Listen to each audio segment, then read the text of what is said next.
네, 여러분 안녕하세요. 수업량 유연화로 여러분에게 수업을 진행할 통합사회 변준한입니다. 자, 여러분 지금 각 반에 보면 수업량 유연화 관련된 공지가 칠판에 다 붙어 있죠. 우리 1학년 친구들은 통합사회랑 음악을 융합한 주제들이 제시되어 있을 텐데, 우리 오늘은 선생님이 이제 통합사회 부분에 대해서 그 주제에 관련된 내용을 설명하려고 이렇게 영상을 찍게 되었습니다. 선생님이랑 황지훈 선생님이 열심히 논의한 끝에 우리 1학년 학생들에게 제시한 주제는 총 4가지였는데요. 첫 번째는 엔터테인먼트와 인권 문제. 그다음 두 번째, 학교 내 음악 활동이 학생의 행복이나 정서적 만족감에 미치는 영향. 세 번째, 자본주의와 음악. 네 번째, K-팝에서 K의 정체성이 무엇이고 K가 나아가야 할 방향은 어디인가? 자, 이렇게 4가지인데요. 이 주제에 포함되어 있는 통합사회 개념들을 선생님이 뽑아서 오늘 간단하게 정리를 해보려고 해요. 우리가 1년 동안 배웠던 내용 중에서 여기에 포함된 주제를 간략하게 다시 복습한다고 생각하시면 좋을 것 같아요. 자, 우선 첫 번째 주제부터 좀 보겠습니다. 엔터테인먼트와 인권 문제에서 우리가 다룰 수 있는 통합사회 개념은 인권이에요. 그래서 우리가 인권의 의미와 종류에 대해서 다시 한번 기억을 떠올려 봅시다. 자, 우선 인권이란 인간이라면 누구나 누릴 수 있는 기본적인 권리라고 이야기를 했어요. 그래서 뭐 자연권적인 성격을 가지고 천부 인권이다 뭐 이런 이야기들을 했었죠. 자, 이런 인권을 그냥 냅두면 보장하기 힘들기 때문에 헌법에다가 이 기본적인 인권의 내용을 우리가 실어놨다라고 이야기를 했죠. 그래서 이걸 기본권이라고 한다고 했고, 기본권은 전체 6가지로 구성되어 있다, 이렇게 설명을 했었어요. 자, 이 모든 기본권이 궁극적으로 지향하는 근본 가치, 얘를 인간의 존엄과 가치라고 이야기를 했었죠. 자, 그리고 이 인간의 존엄과 가치를 보장하기 위해서 우리가 5개의 기본권을 추가적으로 더 공부를 했었는데, 그중 첫 번째가 평등권이었습니다. 부당하게 차별받지 않고 다른 사람과 동등하게 대우받을 권리를 의미하죠. 그래서 구체적으로는 법 앞에서 우리가 모두 평등한 것, 그리고 성별, 종교, 사회적 신분에 따라 차별받지 않고 평등하게 대우받을 권리, 이런 것들을 우리가 평등권의 개념, 평등권의 내용으로 공부를 했습니다. 자, 그 다음에 두 번째는 자유권이었어요. 자유권은 국가 권력의 간섭을 받지 않고 내가 내 삶을 자유롭게 살아갈 수 있는 권리를 이야기했었죠. 그래서 신체의 자유, 그냥 아무렇게나 잡혀가지 않을 자유, 이런 것들이 신체의 자유였고, 정신적인 자유, 양심이나 종교의 자유가 여기에 포함될 수 있었고, 그다음에 사회 경제적 자유, 내가 열심히 일해서 돈을 버는 건 내 자유, 이런 식으로 우리가 정리를 했었죠. 자, 그 다음에 세 번째는 참정권입니다. 참정권은 말 그대로 정치에 참여할 수 있는 권리이고, 정치는 어떤 의사결정 과정, 국가의 의사결정 과정, 이렇게 볼 수 있기 때문에 참정권은 풀어서 설명하자면 국민이 국가의 의사결정 과정에 참여할 수 있는 권리를 이야기하죠. 그래서 구체적으로 우리가 선거할 수 있는 권리, 그리고 공무담임권, 여러분들이 피선거권, 그러니까 대통령이나 국회의원 후보가 될 수 있는 권리도 공무담임권이고, 공무원 시험을 봐서 공무원이 되는 것도 공무담임권이라고 할 수 있어요. 자, 그다음 네 번째는 사회권입니다. 사회권은 국가에 대하여 인간다운 생활의 보장을 요구할 수 있는 권리. 그래서 인간다운 생활에 어떤 내용들이 있냐? 적정 임금, 그다음에 환경권, 교육받을 권리, 이런 게 포함된다라고 이야기를 했었죠. 그리고 마지막은 청구권입니다. 청구권은 국가에 대해 특정 행위를 요구하거나 권리를 침해당했을 때 국가에 구제를 청구할 수 있는 권리. 그래서 청원권이랑 우리가 실제 재판을 청구하는 권리 같은 걸 청구권의 내용으로 살펴봤었어요. 자, 이렇게 첫 번째 주제에서 우리가 인권을 다뤘다면, 두 번째 주제는 학교 내 음악 활동이 학생의 행복이나 정서적 만족감에 미치는 영향인데, 여기서 우리가 뽑아낼 수 있는 통합사회 주제는 행복입니다. 행복. 우리가 선생님이랑 처음 만났을 때 진행했던 주제가 바로 행복이었죠. 모둠 활동했던 거 기억날 거예요. 자, 그래서 그 행복에서 배웠던 내용을 간단하게 다시 한번 볼게요. 자, 행복의 개념은 정의할 수 없다라고 이야기를 했었죠. 여러분들이 행복을 가지고 행복은 무엇이다 이렇게 서술했던 거 기억나나요? 거기에 정말 다양한 서술들이 나왔었는데 동일한 경우가 많지 않았어요. 여러분들이 행복을 정의하는 게 모두 달랐어요. 그만큼 행복을 정의하기란 매우 어렵지만 이 행복의 공통적인 속성을 보자면 사람의 욕구가 만족될 때라는 어떤 그런 특징이 있었죠. 그래서 이 욕구가 만족되는 것이라고 할 때 욕구에 어떤 것들이 있는지 우리가 세부적으로 살펴봤어요. 바로 매슬로우의 욕구 위계 이론을 통해서. 자, 그래서 이 아래쪽에 우리 오랜만에 보네요. 매슬로우의 욕구 위계 이론. 얘를 다시 한번 간단히 정리해 볼게요.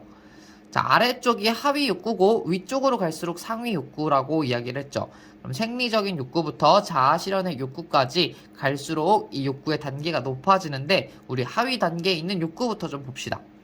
생리적인 욕구는 인간의 가장 기본적인 욕구로서 식욕, 수면욕, 성욕, 배설욕 같은 것들이 포함된다고 얘기했고요. 그 다음 두 번째 단계에서는 안전의 욕구. 육체적인 안전뿐만 아니라 심리적인 안전에 대한 욕구까지 모두 2단계에 포함된다고 얘기했어요. 그래서 건강이나 안전한 집, 안정적인 직업을 원하는 것이 이 안전의 욕구라고 얘기했죠. 세 번째, 소속과 애정의 욕구입니다. 얘는 우리가 말 그대로 어떤 집단에 소속되고자 하는 욕구와 타인과 인간관계를 잘 맺고자 하는 욕구를 포함한다고 얘기했어요.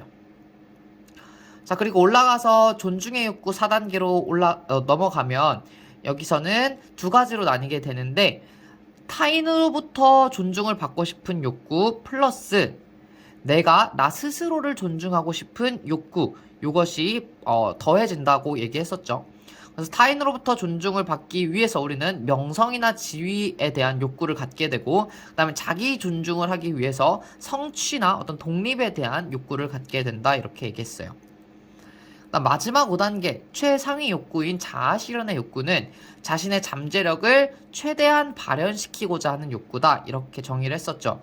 그래서 호기심을 가지고 인지적인 욕구를 갖는 것, 그 다음에 아름다움과 같은 미적 욕구를 갖는 것, 이런 것들이 자아 실현의 욕구의 사례라고 이야기를 했습니다. 자, 그렇다면 학교 내 음악 활동은 과연 이런 학생의 즉 행복을 가져다 주기 위해 어떤 욕구들을 만족시켜 줄 수 있을지 고민해 보는 것도 재미있는 연구가 될 것 같습니다.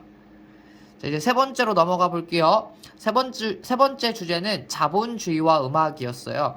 자, 여기서는 우리가 뽑아낼 수 있는 통합사회 개념이 바로 자본주의죠. 그래서 우리가 자본주의에서 배웠던 자본주의의 의미와 특징을 간단하게 좀 정리해 보도록 하겠습니다. 자, 일단 자본주의란 사유재산 제도, 즉 개인이 자신의 어떤 재산을 소유할 수 있는 제도를 바탕으로 자유로운 경제 활동을 할 수 있도록 보장하는 시장 경제의 운용 원리라고 얘기했죠. 즉 시장 경제를 굴러갈 수 있게 만들어주는 어떤 원리다 이렇게 우리가 정의를 했었어요. 자, 그럼 이 자본주의에서 어떤 특징을 우리가 확인할 수 있냐? 세 가지 정도로 정리를 했었는데 다시 한번 보겠습니다. 첫째는 사적 이익의 추구를 인정한다는 것이었어요. 자, 그래서 개인이나 기업은 다른 사람의 이익이 아니라 우선적으로 자기의 이익을 추구하게 되고 자기 이익을 추구하다 보니까 다른 사람 또는 다른 기업과 경쟁을 하게 된다고 얘기했죠. 자, 근데 이렇게 자기 이익 추구를 위해서 경쟁을 하다 보면 그 효과는 사회 전체가 갖게 된다라고 얘기했어요. 기업이 경쟁해서 가격이 낮아지면 그걸 구매하는 소비자에겐 더 이득이고 기업이 경쟁하면서 제품의 질이 높아지면 또 소비자 입장에서는 좋은 거고 그다음 개개인이 경쟁을 하게 되면 조금 더 열심히 자신의 능력치를 최대한 끌어올리려고 노력하게 됨으로써 사회 전체에 도움이 된다 이렇게 우리가 이야기를 했었죠. 자, 두 번째 특징은요, 경제활동의 자유를 보장해 준다는 것이었어요. 자, 그래서 재화나 서비스 같은 것들이 자유롭게 시장에서 거래되면서 원하는 사람이 사고 원하는 사람이 팔게 되죠. 그러면서 효율적으로 필요한 사람에게 자원이 자연스럽게 배분되는 결과가 나타난다고 얘기했습니다. 자, 마지막 자본주의의 특징은요, 시장 가격에 따른 상품 거래가 이루어진다는 것이에요.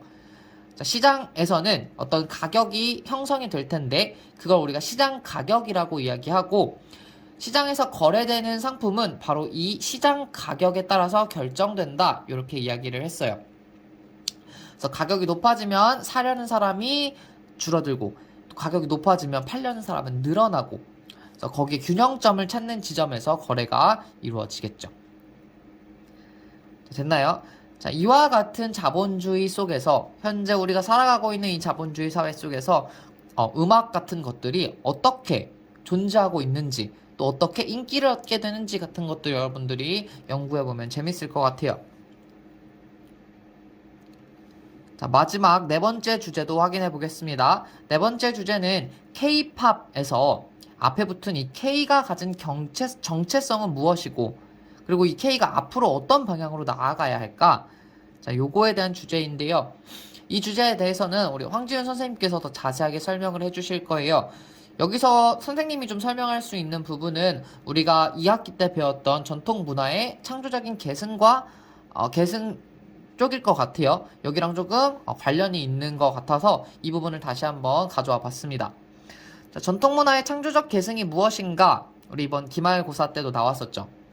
자, 창조적 계승을 하기 위해서는 두 가지 작업이 필요하다고 했는데 첫 번째로는 전통 문화, 우리가 가진 전통 문화에 대해서 지속적으로 관심을 갖고 객관적인 어떤 분석을 시도해봐야 한다고 했어요. 자, 그래서 이 전통 문화에서 핵심적인 어떤 부분, 즉 우리 문화만 가지고 있는 고유성과 독창성을 찾아야 한다고 얘기했었죠. 그리고 나서 이제 다른 나라 또는 다른 문화 요소를 비판적으로 검토하고 뜯어보고 괜찮은 것들을 우리나라로 수용해 와야 된다 이렇게 얘기했어요. 자, 그래서 우리가 가진 고유성과 독창성 플러스 이 다른 나라의 문화 요소를 받아들인 것들을 적절하게 결합해서 계승하는 것을 우리가 창조적 계승이다 이렇게 정의를 했었습니다. 대표적인 사례로 생활 한복이나 국악 뮤지컬, 전자 사물놀이, 그다음 태권도 퍼포먼스 이런 것들이 있었죠. 그래서 한복이라는 우리의 정체성이 분명히 있죠. 생활 한복에는. 그리고 그때 태권도 퍼포먼스에도 태권도의 동작들이 어떤 기본적인 우리의 전통 문화 그리고 그 정체성을 보여주고 있어요. 자, 그렇다면 이 K-팝이라는 것은 우리가 분명히 한국의 팝일 텐데 이 과연 한국의 그 정체성 K-팝에서 보여지는 이 한국적인 것들은 어떤 것이 있을까? 그리고 어떤 것이어야 할까? 이런 것들에 대해서 여러분들이 한번 고민해 보는 것도 좋은 공부가 될 것 같습니다. 이렇게 해서 일단 주제에 대해서 우리가 통합사회 내용들은 간단하게 정리를 다 해봤고요. 이 수업량 유연화를 앞으로 어떻게 진행할지에 대해서 좀 선생님이 설명을 해줄게요. 자, 이제 황지윤 선생님께서도 수업 영상을 올려주실 텐데 그 수업 영상까지 모두 보시고요. 관심 있는 주제가 있는 학생들은 12월 21일 화요일까지 리로스쿨에 교과활동 기타에 들어가면 1, 2학년 수업량 발표 계획서라는 글이 있을 거예요. 그 글에 계획서 과제를 제출하시면 됩니다.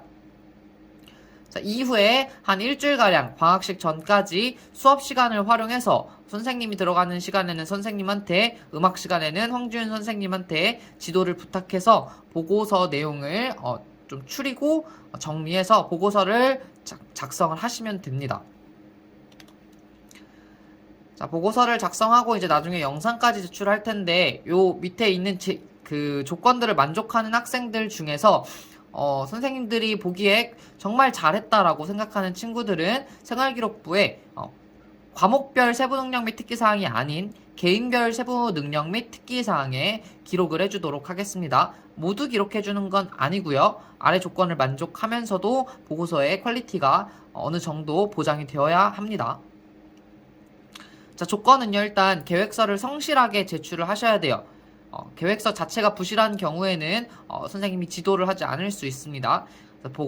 계획서 제출은 다음 주 화요일 23시까지이고요. 그 다음에 두 번째 조건은요, 보고서에 선생님이 조건들을 제시할 텐데 그 조건에 맞추어서 의미 있는 내용을 담은 보고서를 써서 제출하는 거예요. 요거는 12월 29일 수요일까지입니다. 마지막으로 이 보고서 내용을 발표 영상으로 또 찍으셔야 돼요. 그래서 발표 영상을 찍어서 업로드 유튜브에 업로드한 다음에 이제 선생님들이 링크를 받을 텐데, 그렇게 하는 기한은 1월 7일 방학 금요일까지예요. 자, 그래서 이거를 기한에 맞추어 내용을 충실하게 작성한 친구들은 조금 더 생활기록부가 풍성해질 수 있겠죠. 자, 여기까지이고요. 혹시 질문이 있는 친구들은 다음 주에 교무실에 찾아와서 선생님에게 질문을 하시면 되겠습니다. 자, 그러면 또 퀄리티 있고 좋은 결과물들을 기대해 보도록 할게요. 안녕.